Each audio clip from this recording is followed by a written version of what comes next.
Hi, this is Adam Elio Berkowitz for Israel 365 News, coming to you from the Golan, the Golan Heights in Israel, where all the fun is. We're here today. We have a special broadcast.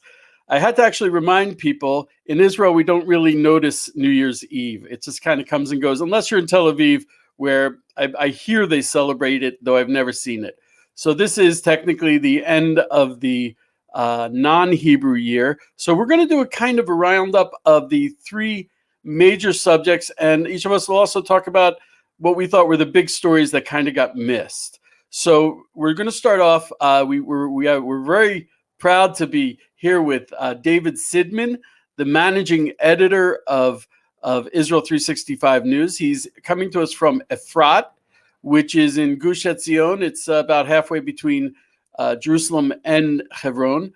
It's a beautiful place, as you can see. That's not green screen. That's as beautiful as God's land gets.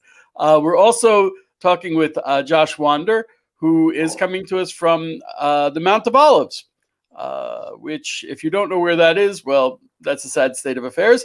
The Mount of Olives is right next to the Temple Mount, from which the world was created. It's a very special place.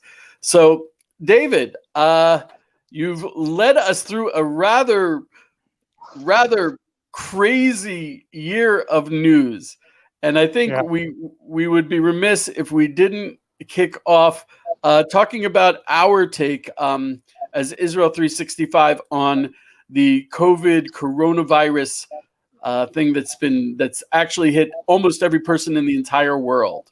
Let's remind everybody that this is a live stream on Facebook, on YouTube, on Periscope, and on Twitter, and people are able to write in the comments, and we will try to take live their comments as they come in.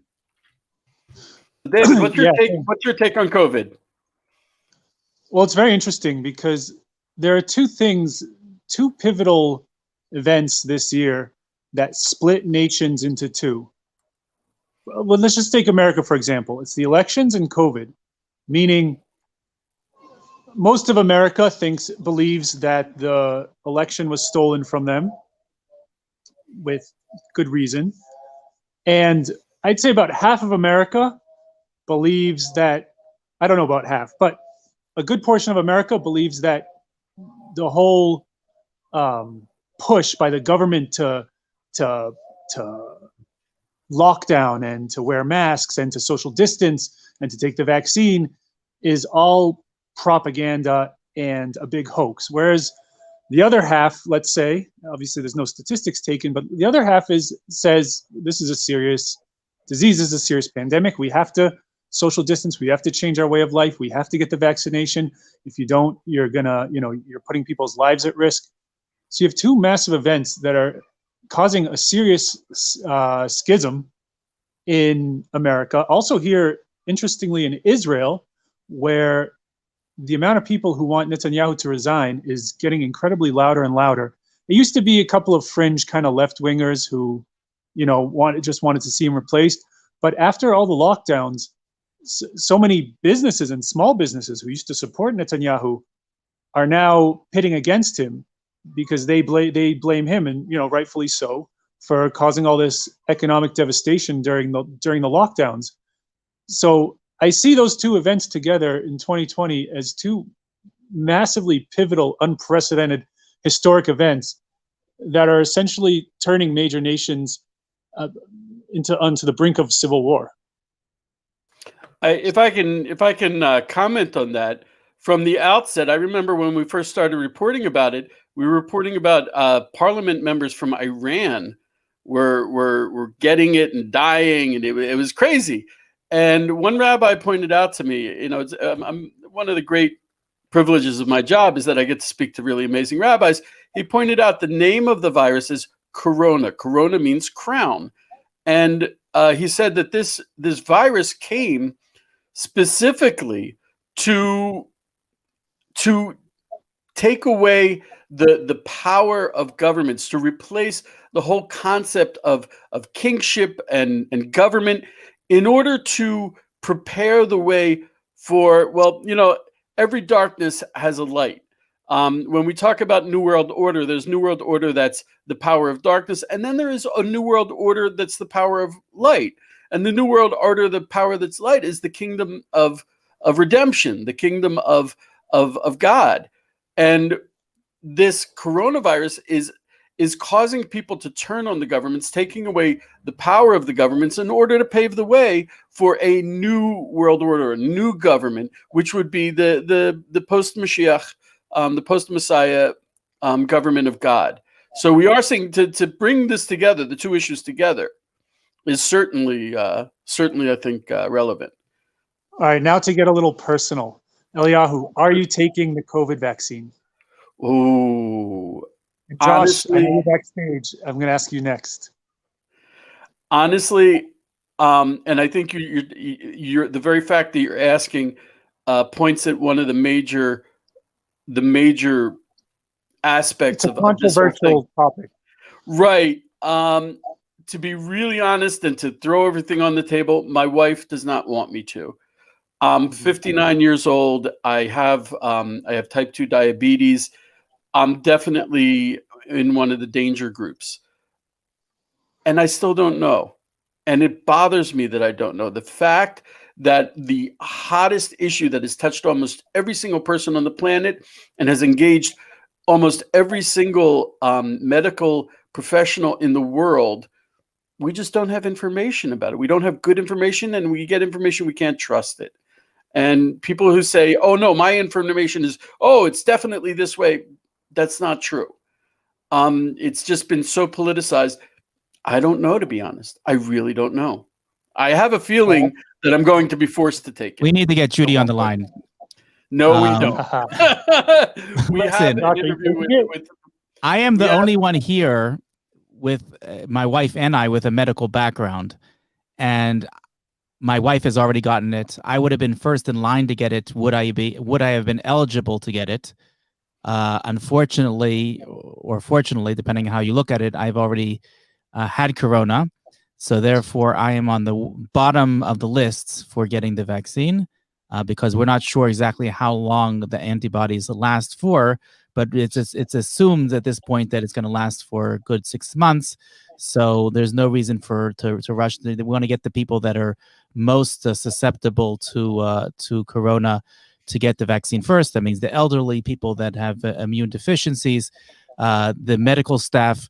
Those are the people that should be getting it first. And I think that anyone who is not on board is listening to too many alternative news sources instead of looking at the real news. I don't want to call it fake news, but it's fake news. I mean, the fact is that this vaccine has been around. This type of vaccine has been around for decades. We know exactly what the side effects are for this vaccine, and we know that it is not dangerous. Yes, there are one in a million people that are going to have a serious reaction from the vaccine, but the amount of lives that is going to save is you can't now. What I will say is that we don't know, as the viruses historically are a lot smarter than we are, and they're constantly changing, and they're constantly mutating in order to get around anything that we can throw its way. So we know what's going on in the UK now, the new strain. So we don't know that the vaccine that we currently have is going to work for all the strains, but definitely for what we have right now, this is the best shot we have. And like I said, it's an unequivocal yes. I'm going to take it as soon as I'm eligible to take it. Okay, so And there is no way I'm taking that David? vaccine.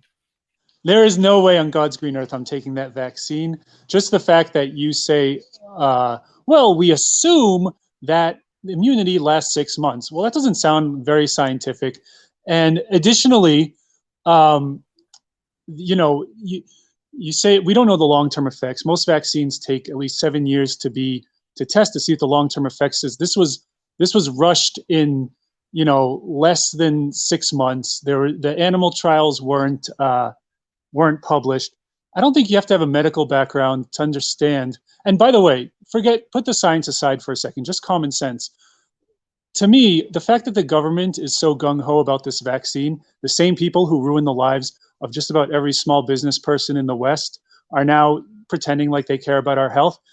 That makes me extra suspect of this Do you vaccine. take other vaccines? Huh? Have you taken other vaccines? Are you anti-vaxxer Yes. of everything, or just this No. vaccine? Just this. Okay. Like the other ones, I'm not, at least the other ones, they did proper studies with placebo, so the ones that do double-blind placebos. This was a big hack job, and we don't know what the long-term effects are, and we don't know if people who already had COVID are immune. We don't know how long that immunity lasts for. We don't know if the vaccine covers all the new strains that are going to come our way. We're just working on assumptions No here, one knows that. and assumptions isn't enough for me to inject my body with a chemical that has been tested in a very shady manner, very hastily. It's just not worth it for me to take the risk. And the fact that the government is threatening my freedom of movement if I don't take the vaccine makes me even more suspect of, what's really going on. Is this really just about a virus, or is it about something much bigger? I don't want to make this into a vaccine debate, but all I could say is that I would recommend, just like anything else, don't get your information from Google. Get your information from professionals that actually have studied this, and that means not even doctors. Don't take it from your family doctor. Go find an epidemiologist, somebody who's their entire life has been studying this specific question, and ask them whether or not you should take this vaccine. And I'm pretty sure, I haven't done a study, I'm pretty sure that you will find that the vast majority, and when I say vast majority, I'm guessing 99 out of 100. If there's even one, I would be surprised, that says you should not take it. So again, speak to people that really know what they're talking about. I don't know what I'm talking about. I'm pretty sure that you guys don't know on that level. Most doctors don't know. Speak to an epidemiologist, consult with them. So I would just like to, I agree with what you said.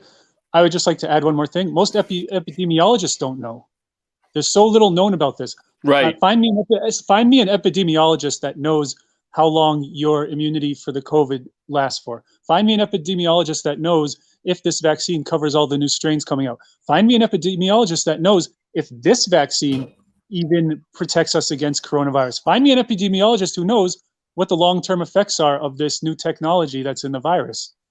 Well, the first two questions, no one knows the answers to. The second two, they do. But again, let's move on to other subjects here. I'm sure. I just want to point out, I had an interesting experience because I've been writing articles for a bunch of years, 6 years, I guess, maybe longer, about Geula, about the final redemption, trying to connect everything to redemption.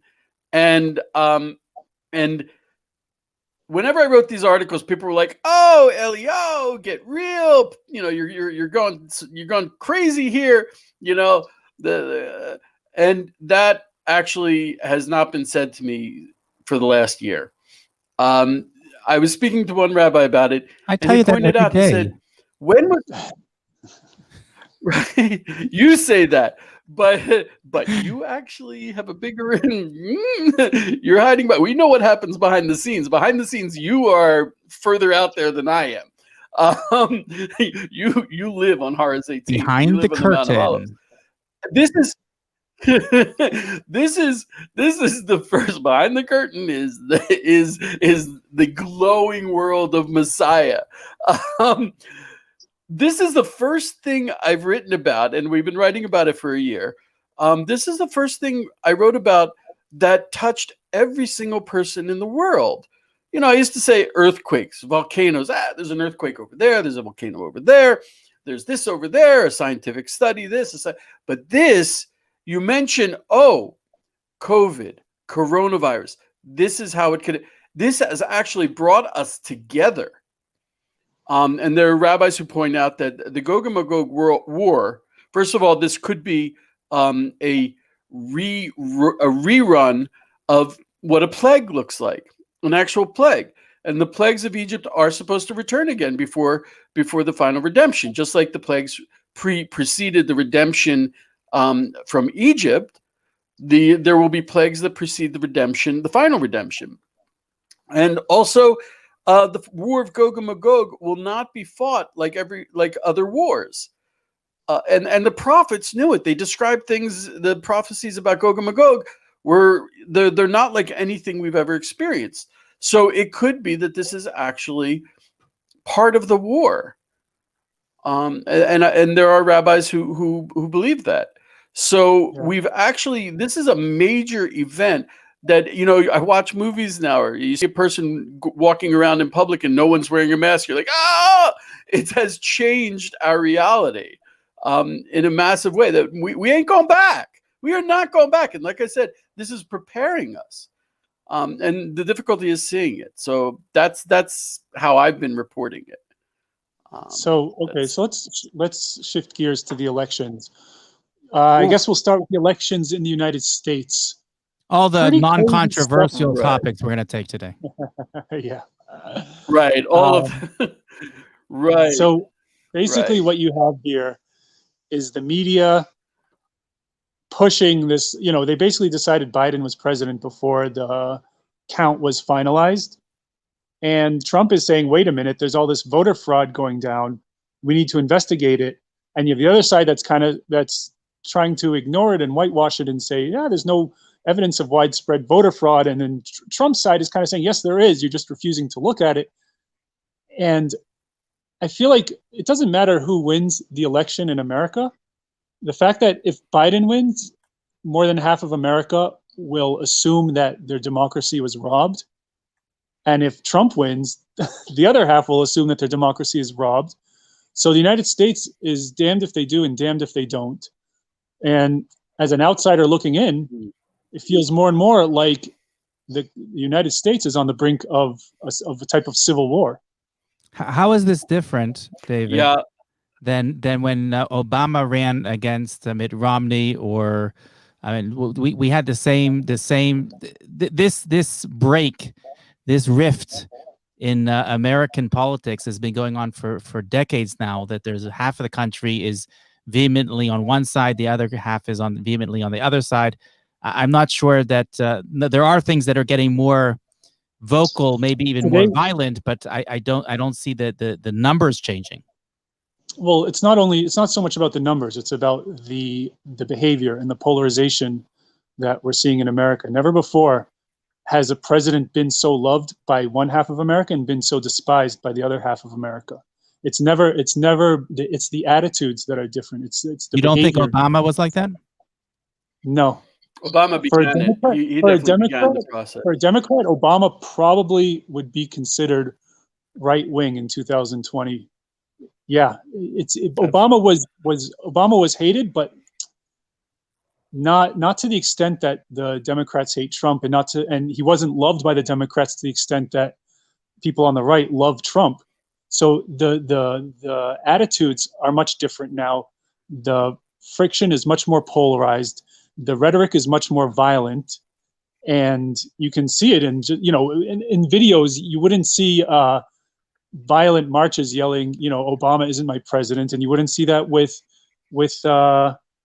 George Bush Jr. either, who used to be considered a big hawk. Should I go to somewhere with more light? I'm just worried about losing reception. Disappearing. Oh God. All right, I'm just worried about losing reception. If I can comment on that, we'll just take you off for a second. If I can comment on that, first of all, this election was close. You had 70% of America voting for Biden and 65% voting for Trump. Yes, 135% of Americans voted. That's probably how the numbers worked out. There you go. What David pointed out about the polarization, that also very much connects with Geula. Rabbi Pinchas Winston, he explained to me that the end of days is kind of like a game of musical chairs. And the main thing is God wants to know, where are you? We know what the end is going to be. We pretty much know what the process is going to be, though we might not know exactly what it looks like, but we know what the end is. And God wants, it's not where are we going to end up? The question is, where are you when we end up there? So you have people, God wants to know where you're standing, and you'll have people when the Red Sea closes, people are going to be saying, "Oh, no, I meant to come with." And it's like, no, you had all the chances. You sat there screaming that Bruce Jenner is a woman. You know, you sat there screaming that Joe Biden is clean as the driven snow. You sat there screaming that the Palestinians have been living in Israel for 5,000 years and the Jews never lived in Israel. You sat there screaming that. So guess what? Now we know where you're standing. So, yeah, see, we get some amazing comments. I keep the comments coming. I don't actually. Like we're looking at Cena Trover. My gosh, your comments are right on, and they're absolutely amazing. Yeah. So God wants to know, where were you? Where were you standing? Which side? So before you have the redemption, it's this polarization is a pre-redemption condition. We want to know, where are you? And just a plug for Rabbi Winston, through. if you stay tuned in another 2 hours, we have the live webinar, our weekly webinar with Rabbi Winston. So if you come back in 2 hours, you're welcome to listen to his webinar and to be in touch with him. Definitely worth listening to. So were we going to talk about Israeli elections? Oh yeah. I just want to point out which that one? One, also two, America, 3, and 4? also Israel. Right. So I want to lead this off. Yeah, we don't even have time, Elio. We don't even have time to say that it's fake and it's fin and there's problems with the election, because by the time we start analyzing the election, there's already another election around the corner. So we don't have all those problems that you have in the U.S. Right. Okay. Also, before we leave the Biden-Harris thing, there's something about seeing current events through a prophetic lens. Kamala Harris. Her name literally comes from the word Amalek. Kamala is the same letters as Amalek, and her name Harris in Hebrew means destruction. Okay, Joe Just Biden. Keep in mind, this is not a mainstream view. Okay, but you know, you read the Bible and you're like, whoa, didn't they see this? What were they thinking? Didn't they see? It was so clear. Well, sometimes it's very clear in our days and we don't actually see it. The president elections in Israel, we're going through 4 elections. And what I want to say is, someone told me a story. When did I write this? June of 2019. That there was a Rabbi Kaduri, who passed away. He was one of the most prominent mystic rabbis in Israel. Everyone knew of him. And 40 years ago, literally 40 years ago, he was giving over a lesson, and someone asked him, how will we know when the Mashiach is coming, when the Messiah is coming?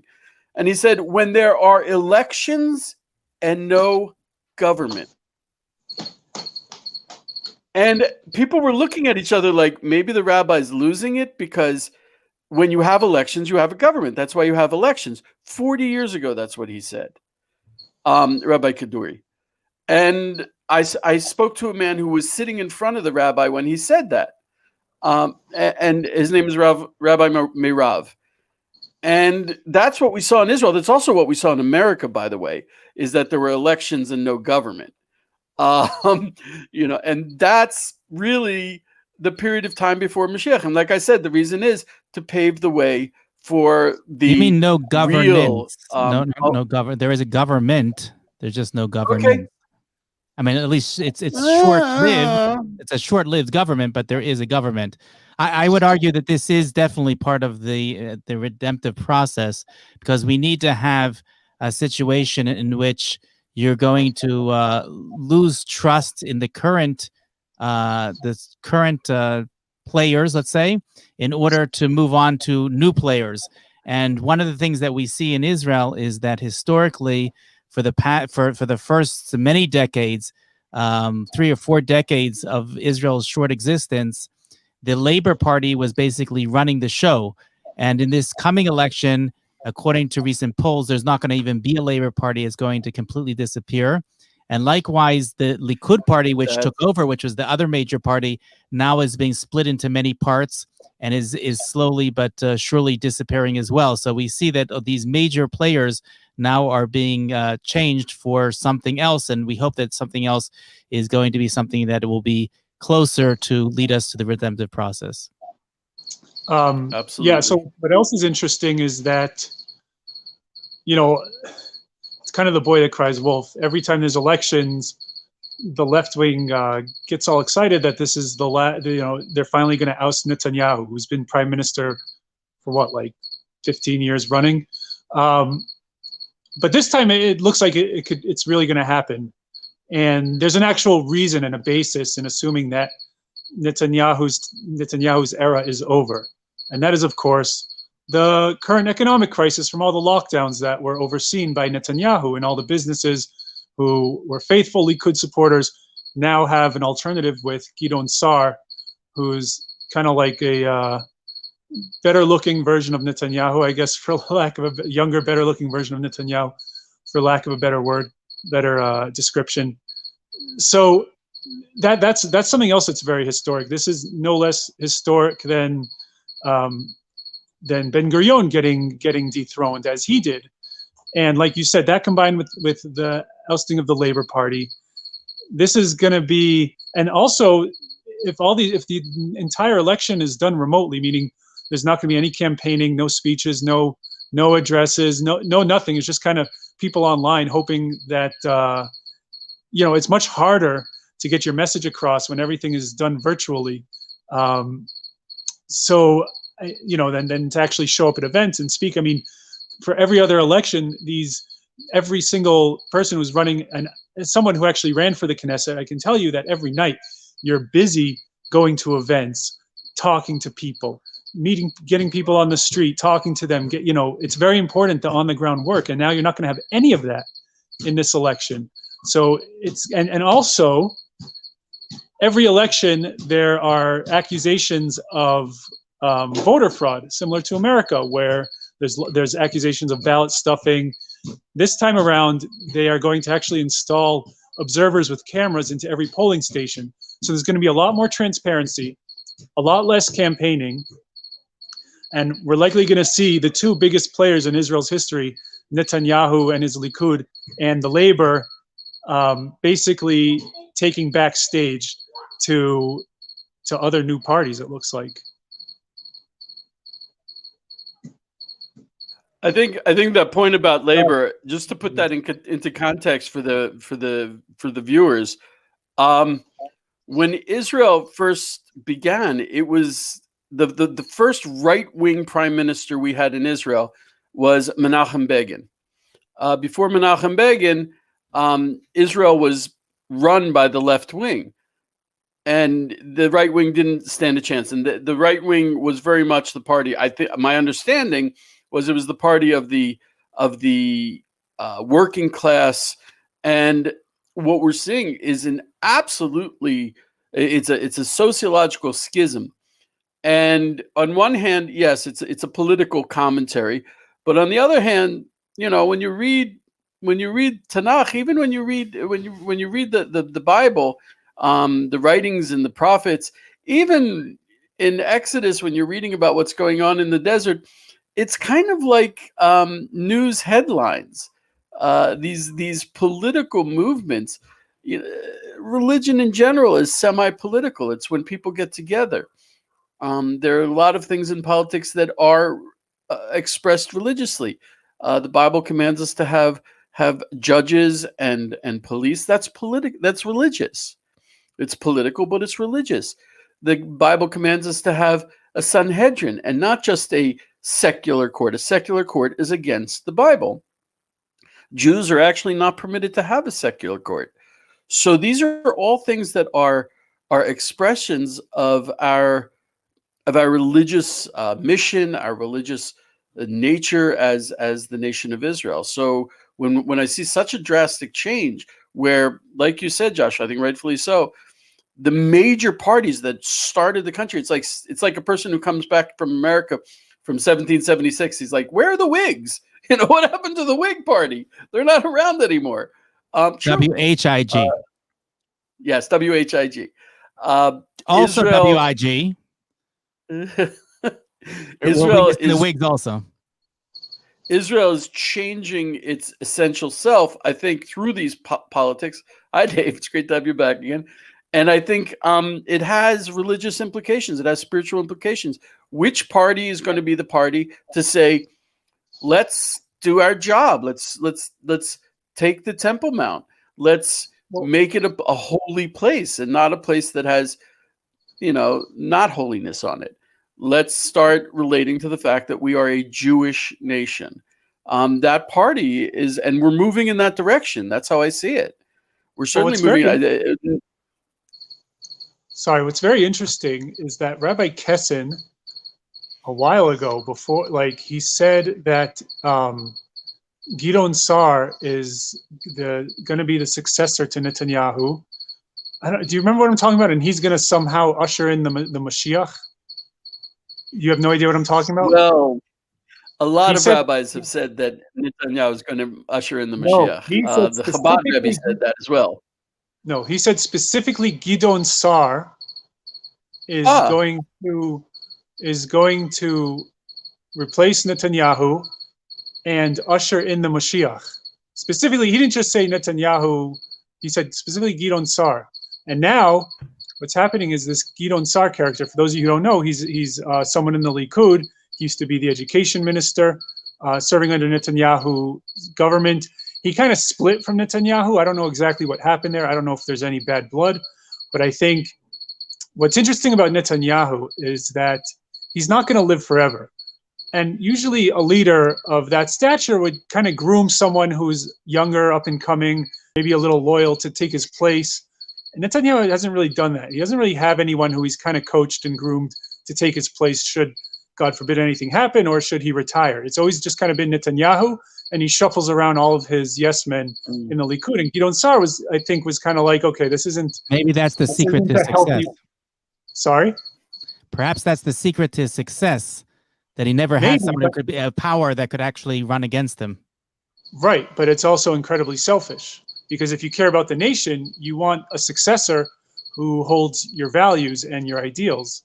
Much like, that's why I think a kingdom is much better than a democracy, because a king has a vested interest in keeping his nation healthy economically and strong and secure, because he knows that in 50 years his son is going to be the one running the show.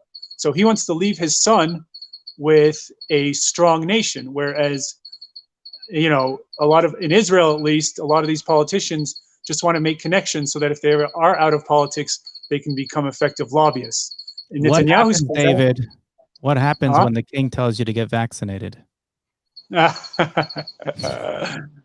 don't think it should be a decision that a king should make for his people. I think it should be an individual decision that everyone should make. Well, which is another in a monarchy, that's not how it works. But okay, I want to say something that our listeners probably are not aware of. In elections, one of the big stories, I think, in American elections was all the what we spoke about, the accusations of corruption and falsification of voting. Now, here in Israel, unlike many places, it depends on the state and jurisdiction you're in the states. But many places in the states, you can vote, you can register the vote the same day. You can go in and vote. You can mail in votes that are not checked. The signatures are not checked.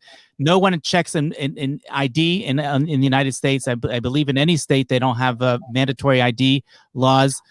Here in Israel, it's not like that at all. Here in Israel, everyone is automatically registered to vote. Anyone who is of age and has an a mandatory identity card, when they go in, they're checked on a registry. And there is it stops people from voting multiple times because there's only one time that person can vote, and they're checking a person's photo ID before they allow them to vote. So it's a very different system than you have in the United States as far as voter fraud is concerned. Yes, but Israel definitely has its problems with voter fraud, specifically in the Arab and less so, but also in the Haredi communities where ballots are stuffed. The observers themselves are just as corrupt as those who are stuffing the ballots. So Israel is by no means immune from voter fraud, which is why I like that. But every election, every polling station in Israel have representatives of different parties. And as far as I know, no one has ever been locked out like you see what happened in the United States. People have been locked out from the other party from going and monitoring the elections. That, as far as I know, is that I've monitored already many elections here in Israel and in the United States, and I've never seen anything like that. So probably not, but with if the you cameras now that are going to be set up, it's going to be hopefully even more secure than it was ever before. Game changer. It's a game changer, and I'd assume you never monitored an election in an Arab village. No, I have. Actually, I voted in an Arab village. Well, that doesn't surprise me. No, my 18 doesn't count. What does that mean? 99% of the people that vote in my polling station are Arab. Where do you vote? Where do you poll? Where do you vote? In Siloam. Oh, really? Sure. They are allowed to vote in general election in East Jerusalem? The ones that are citizens. The citizens, you're right. Most of them are not citizens, so they're not allowed to vote in general elections. First of all, I wasn't talking about that. We also have elections, municipal elections that they are allowed to vote in. That I know they vote in. As residents, but the ones that are citizens are allowed to vote in elections just like we are, sure. Right. I didn't realize there was a lot of citizens in Siloam. No, there aren't. If I can raise another concern, the residents. If I can raise another concern that I have about the upcoming Israeli elections, until now, we've had 3 elections that were during the administration of Trump. What people seem to forget is under Obama actually weaponized the State Department to try to get Netanyahu kicked out of office.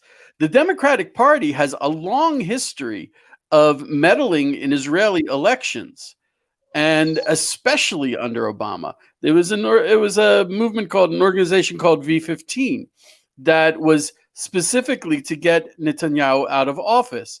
And so I'm really concerned if the next elections are held under Biden, God forbid, I would not put it past him, because he's trying to push the Iran deal. He's trying to re-jumpstart the Palestinian-based peace process. Both of which were shown to be total fallacies, and this is the classic wisdom that these people make their hay from. And I'm really Elio, coming in from C. True Stone from Twitter. He's asking, do you think Netanyahu has spoiled much of his popularity in how he used the lockdowns for his gain? Absolutely. I don't know if he used it for his gain. It's hard for me to understand what he gained from the lockdown. He just lost a lot of constituency, but it will definitely, without a doubt, hurt him. And that's why I'm fairly confident that this time Netanyahu could be looking at a big humiliating defeat in March. And that being said, I'd like to go around the table, and you don't have to answer. Although I really want you. Sorry, go ahead. Do you just want to answer? Stephen Barron's asking from Facebook, locking out. He's commenting. Sorry, that locking out poll observers did not occur on a regular basis in prior U.S. elections either. This was an unusually corrupt year, and I can totally agree with that. Although, yeah, as soon as I understand social distancing, but as soon as the calls for universal mail-in ballots were put out, I'm like, there's a problem here that only the Democrats are calling for it. The universal mail-in ballots, that was the basis of the problem. They changed the laws pertaining to validating ballots and everything. They changed those laws, and it was all as a result of the universal mail-in ballots. Everyone said, "Oh, there's no fraud with there's no fraud in mail-in ballots," and that was totally proven to be a lie. And no one's saying that now. I want to mention that I think we're all dual citizens. I don't know. I assume that you guys voted. I voted in the U.S. election, and I did it through absentee ballots, which is permitted. In Israel, it's not permitted, by the way, to do an absentee ballot, but in the U.S. it is. But it got blocked. So right.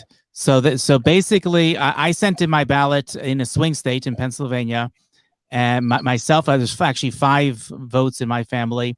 They were sent into Allegheny County in Pennsylvania, and they were received because we sent them through DHL, I believe.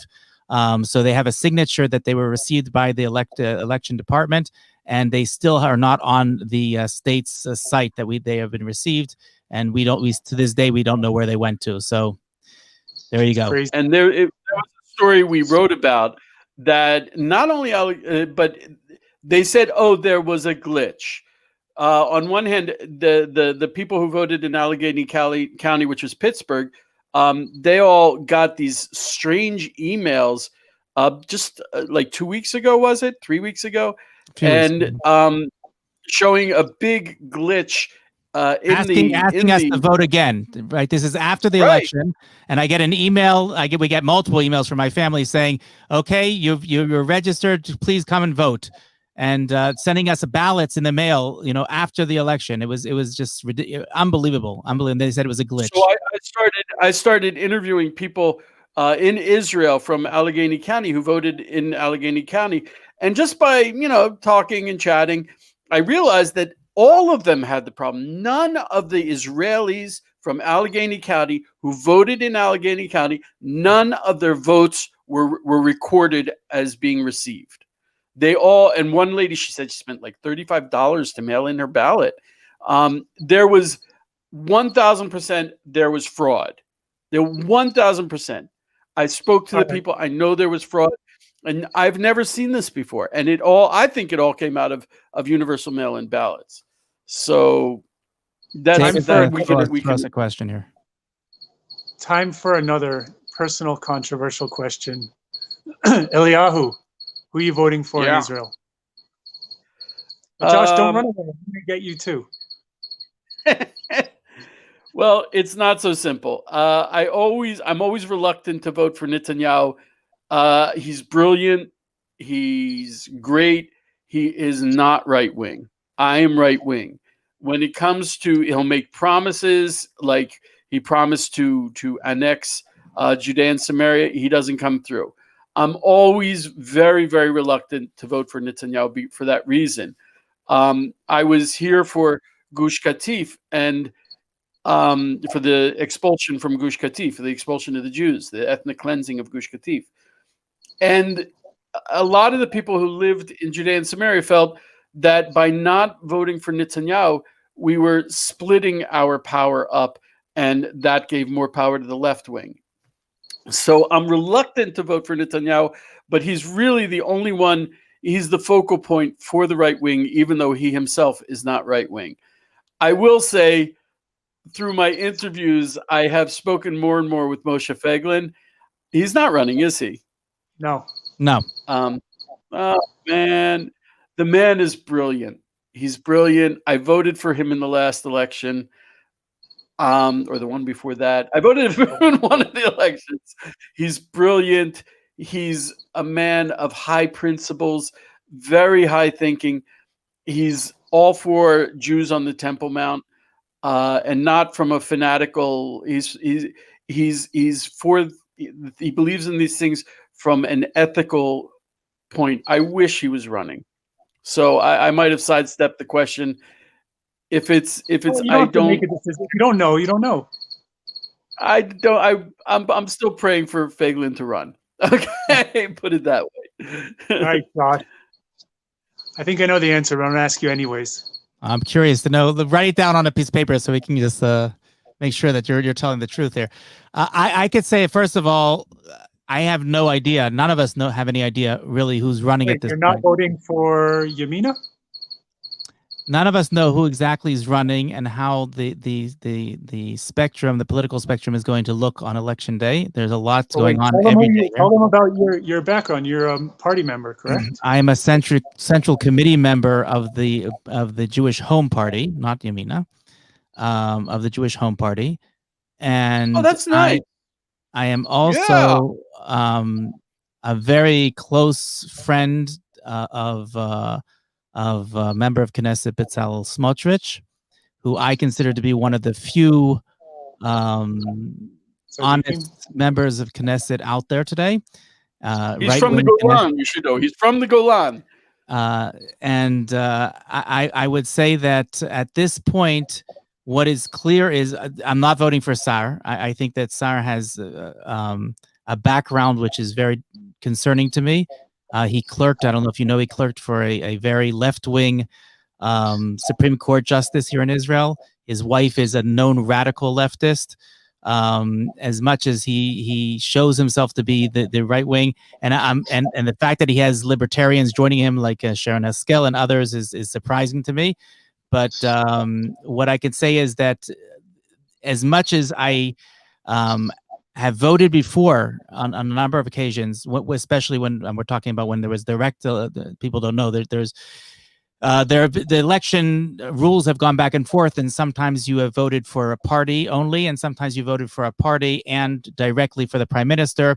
So when I had the opportunity to vote directly for prime minister, I always voted for Bibi Netanyahu, because and I did this hesitatingly, because on one hand, I understand that Netanyahu has a history of doing things which are not, like Elio said, according to right-wing ideals. He's given away Hebron.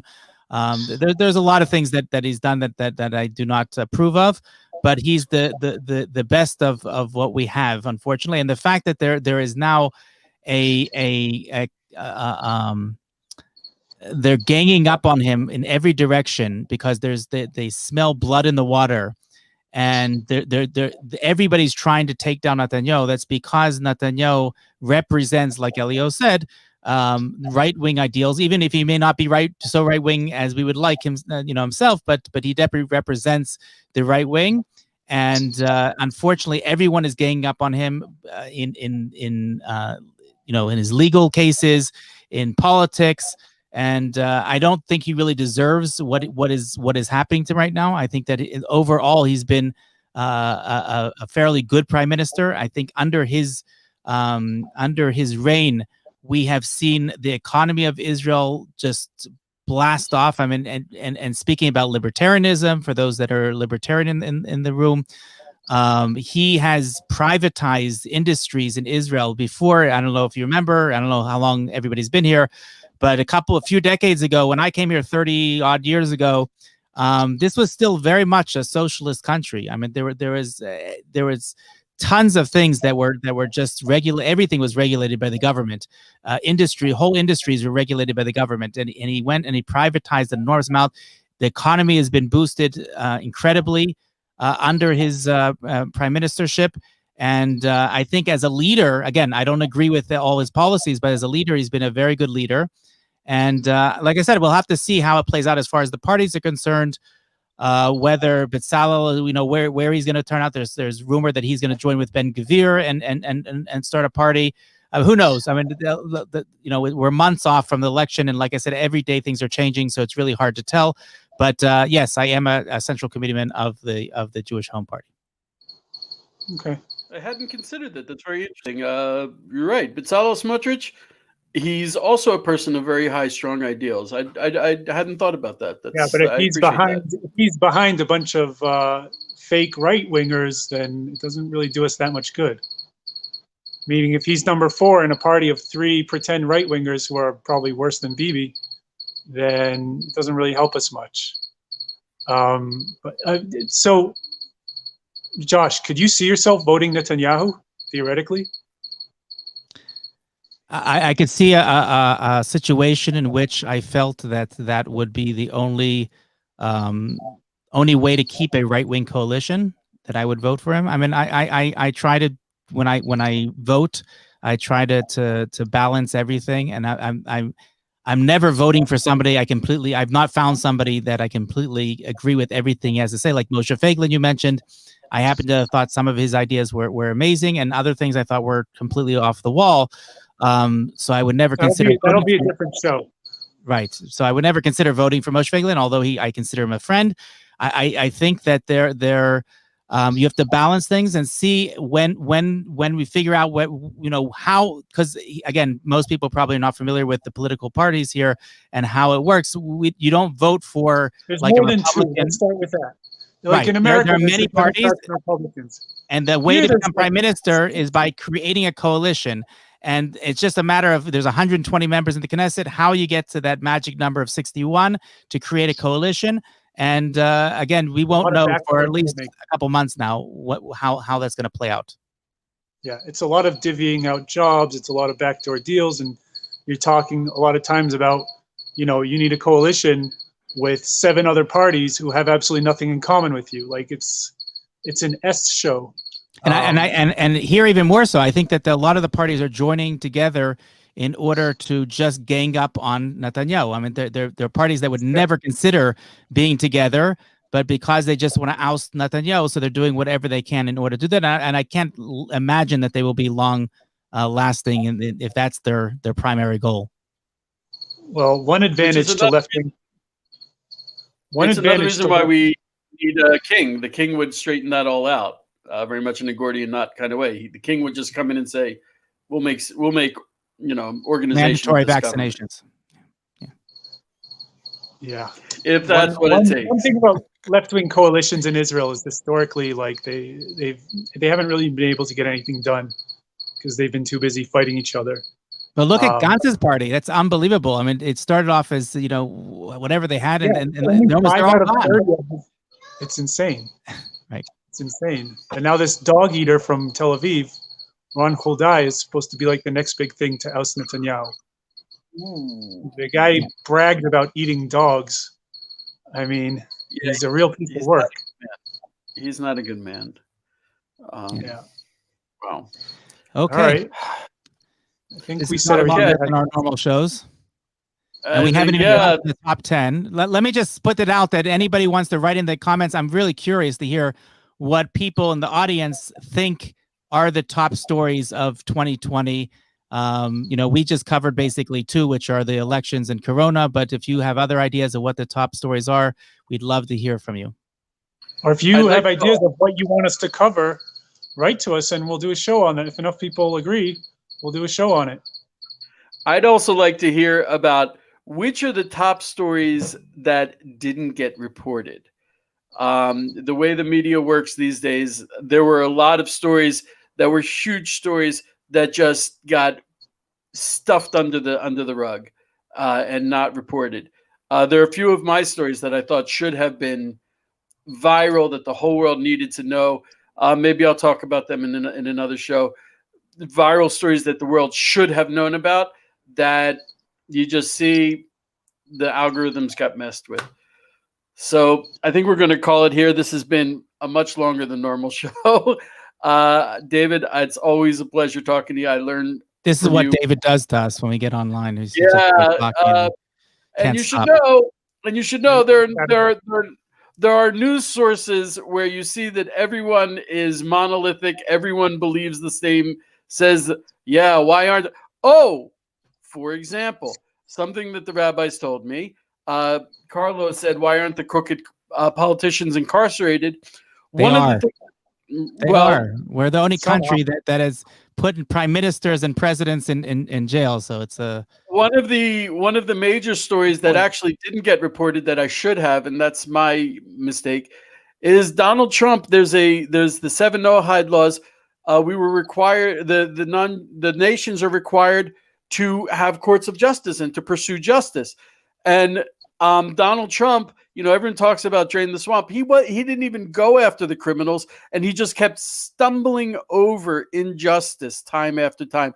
The whole Durham investigation, the whole Russia Gate thing, and now the elections. If it hadn't been for Donald Trump, who knows? No one would have ever thought that the elections were fraudulent. But because it's Donald Trump, he brought the nations to perform this incredible